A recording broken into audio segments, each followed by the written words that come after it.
This is the Nutrichef Blender 1000. I'm going to tell you why I went with it, give you some of my pros and cons, and then do a detailed walkthrough of everything that comes in the box. Welcome to the Better Buy. My goal is to give you the information you need on the stuff that you want so you can make the better buy. Let's get into it.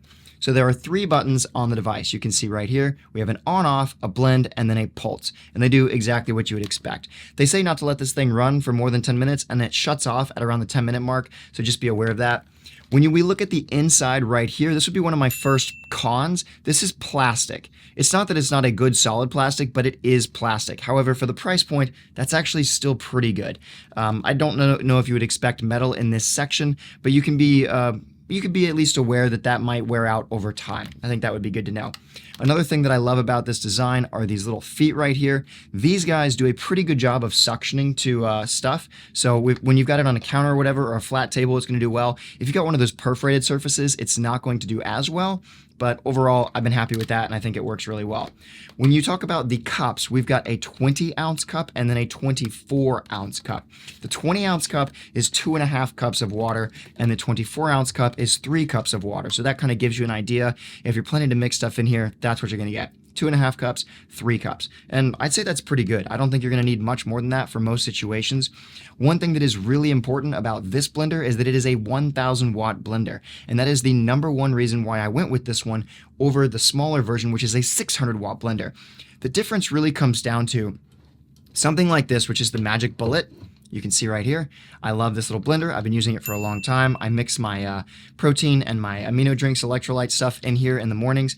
And this is really good for like soft mixes. It's kind of like almost an emulsifier like you would use the bzz little handheld ones. It's just a lot faster and easier. And for these, you just put it in, turn it, and it goes. And that's really nice, but it's not something that's like good enough for frozen fruits, or if you want to make like a more of a cold smoothie kind of thing. The 1000 watt blender is going to do a much better job handling those like harder items.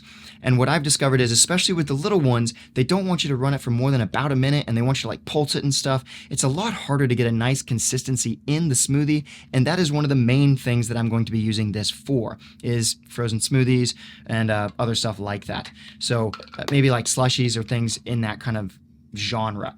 They do give you a nice little guide here, and they tell you to read this. I actually did read this, but overall you can expect this to be standard recommendations and stuff.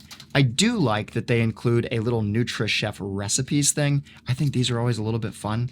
You got like this nice little smoothie you can go try out. I mean, who doesn't want to go try out some fun little drink? Banana ice cream bowl. And the nice thing about this 1000 watt blender is you can actually pull these off. They'll give you some of these mixes for like smaller blenders, but it's not as easy to do. You're kind of like finagling your way through the blending process, trying not to overwork the motor. This guy isn't going to have that problem. And I'm really excited. I mean, look at these. Oh my goodness. I think we're going to have to make some of these and show you how it turns out. I feel like that's a good idea. So if you're enjoying this video and you like my kind of content, please follow for more. I am definitely going to make some of these recipes and just let you see how'd it go. Did it go well? I think I'll let my wife try it too, because obviously she'll be into it. We just got these Rigwa bowls. I made some other videos on them if you want to check them out on my profile, but this is, wow, look at that. That's going to be sick. So as far as lids go, you've got a really nice solid lid here. Pretty straightforward. And then you've got a drinker lid. I don't really use these much. I tend to just drink straight out of the cup, but I guess you've got this option if you want it, if you're on the go. So that's nice. And then lastly, we have the little blender thing itself. We've got some really nice hard, it's kind of a rubberized outer area, and then a good little metal thing going on.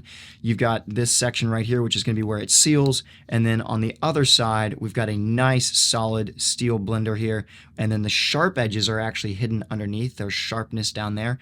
I do love that dual kind of prong wing design. They've got like 3 different layers of spinning stuff going on, so that was thoughtful. All right, that pretty much covers it. If you enjoyed this review, like and follow for more. Let's keep having fun, and I'll see you in the next one.